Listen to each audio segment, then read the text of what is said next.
Doctor Sreevarma ஆயுள் தரும் ஆயுர்வேதா அறுவை சிகிச்சை இல்லா குணம் ஆயுள் கால நிவாரணம். Yesterday courier private limited domestic international cargo உங்கள் இல்லம் தேடி வந்து கொரியர் புக்கிங் டெலிவரி செய்து தரப்படும். வணக்கம். இன்றைய தலைப்புச் செய்திகள்.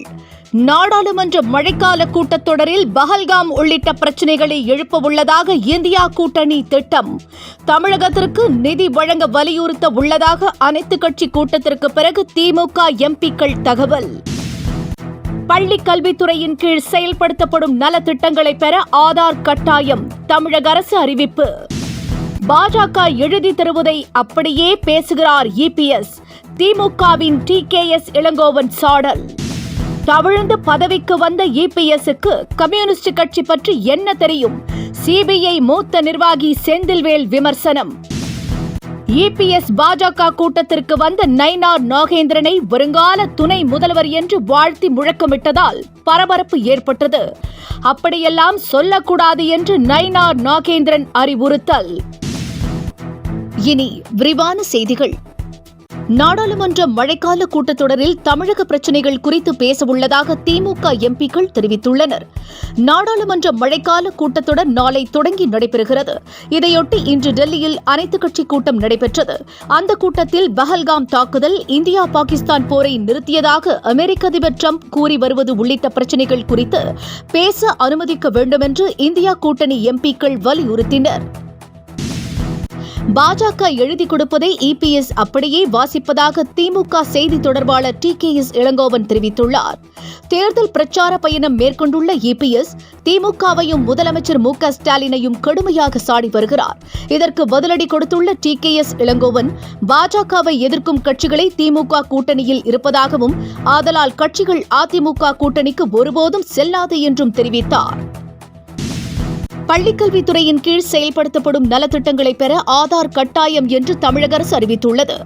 ஆதார் அங்கீகாரம் பெறும்போது விரல் ரேகை பதிவில் சிக்கல் ஏற்பட்டால் முகத்தை ஸ்கேன் செய்வதன் மூலம் அங்கீகாரம் பெறலாம் என்றும், ஆதார் எண் கிடைக்காத பட்சத்தில் கடவுச்சீட்டு, குடும்ப அட்டை, வாக்காளர் அட்டை ஆகியவற்றில் ஏதாவது ஒன்றை வழங்கலாம் எனவும் அனைத்து பள்ளிகளுக்கும் அறிவுறுத்தப்பட்டுள்ளது.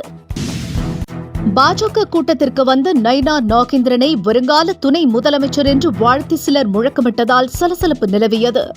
அதிமுக கூட்டணி அமைத்துள்ள பாஜக ஆட்சியில் பங்கு கேட்டு தொடர்ந்து வலியுறுத்தி வருகிறது. இந்த நிலையில் அரியலூரில் நடைபெற்ற நிகழ்ச்சிக்கு வருகை தந்த நயினார் நாகேந்திரனை வாழ்த்தி வருங்கால துணை முதல்வரே என்று மாவட்ட தலைவர் வரவேற்றார். இதை கேட்டு பதறிப்போன நயினார் நாகேந்திரன் அப்படியெல்லாம் சொல்லக்கூடாது என்று அறிவுறுத்தினார். மாநில தலைவர் நயினார் நாகேந்திரன் அவர்களே, வருங்கால துணை முதலமைச்சர் அண்ணன் நயினார் நாகேந்திரன் தமிழ்ந்து வந்து பதவிக்கு வந்தவர் இபிஎஸ் என்று இந்திய கம்யூனிஸ்ட் கட்சியின் மூத்த நிர்வாகி செந்தில்வேல் கடுமையாக சாடியுள்ளார். இபிஎஸ் ஒரு காமெடியன் என்றும் அவர் விமர்சித்துள்ளார். மக்களுக்காக பல போராட்டங்களை நடத்திய கம்யூனிஸ்டுகளை பற்றி பேசுவதற்கு இபிஎஸ்ஸிற்கு என்ன தகுதி இருக்கிறது என்றும் செந்தில்வேல் கேள்வி எழுப்பினார். முன்னதாக திமுகவிடமிருந்து பணம் பெற்றதை அன்றே கம்யூனிஸ்ட் கட்சிகள் முடித்துவிட்டன என்று இபிஎஸ் கூறியிருந்தார். வன்னியர்களுக்கு 10% இடஒதுக்கீடு கேட்டு அன்புமணி தலைமையில் விழுப்புரத்தில் போராட்டம் நடைபெற்றது. இதில் முதலமைச்சருக்கு எதிராகவும் திமுக அரசுக்கு எதிராகவும் முழக்கங்கள் எழுப்பப்பட்டன. இந்த கூட்டத்தில் பேசிய அன்புமணி, முதலமைச்சரும் திமுகவும் சமூக நீதி துரோகிகள் என்று விமர்சித்தார். இதற்காக வரும் தேர்தலில் வன்னியர்கள் திமுக அரசுக்கு பாடம் புகட்டுவார்கள் எனவும் அவர் எச்சரித்தார். ஜார்க்கண்டில் உள்ள மாதேவரி கோவிலில் தனது மனைவி சாக்ஷி மற்றும் மகள் ஜீவாவுடன் மகேந்திர சிங் தோனி சுவாமி தரிசனம் செய்தார். தேங்காய் உடைத்து அவர் வழிபட்ட வீடியோ காட்சிகள் இணையத்தில் வைரலாகி வருகிறது. கோவில் நிர்வாகம் சார்பில் தோனிக்கு சிறப்பு மரியாதையும் வழங்கப்பட்டது. பாஜகவின் பொதுச் செயலாளராக அண்ணாமலை விரைவில் அறிவிக்கப்பட உள்ளதாக செய்திகள் மீண்டும் வெளியாக தொடங்கியுள்ளன. பாஜக பற்றிய புதிய தேசிய தலைவர் பெயர் இன்னும் அறிவிக்கப்படவில்லை. அந்த அறிவிப்புக்கான நபரை அமித்ஷாவும் மோடியும் தீவிரமாக ஆலோசித்து வருவதாக கூறப்படுகிறது. இந்த நிலையில் அதிமுக திமுக கூட்டணியின்றி பாஜக வாக்குகளை 3% 11% அதிகரிக்க செய்த அண்ணாமலைக்கு தேசிய பொதுச் செயலாளர் பதவி வழங்க வாய்ப்புள்ளதாக மீண்டும் செய்தி உலா வருகிறது. அண்ணாமலைக்கு மிகப்பெரிய பதவி வழங்கி கௌரவிக்கப்படும் என்றும் அமித்ஷா ஏற்கனவே கூறியிருந்தது குறிப்பிடத்தக்கது. பண மோசடி வழக்கில் அமைச்சர் பதவியா சிறையா என்று உச்சநீதிமன்றம் கேள்வி எழுப்பிய பிறகே அமைச்சர் செந்தில் பாலாஜி அமைச்சர் பதவியில் இருந்து விலகினார். ஆனாலும் அவர் மீண்டும் அமைச்சராக தொடர்ந்து முயற்சித்து வருவதாக கூறப்படுகிறது. சென்னையில் தான் வசித்த அமைச்சர் இல்லத்தை காலி செய்யாத செந்தில் பாலாஜி கரூர் கோவைக்கான பொறுப்பு அமைச்சர் போல வலம் வருவதாக சொல்லப்படுகிறது. உச்சநீதிமன்ற தீர்ப்பில் தனக்கு எதிரான வரிகளை நீக்க கோரி அவர் மனு தாக்கல் செய்துள்ளார். அதில் சாதகமான தீர்ப்பு வந்தால் மீண்டும் அமைச்சராகத்தான் செந்தில் பாலாஜி முடிவு செய்வார் என்று தரப்பு கூறுகிறது.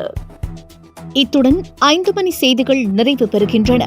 மீண்டும் செய்திகள் இரவு 10 மணிக்கு. வணக்கம்.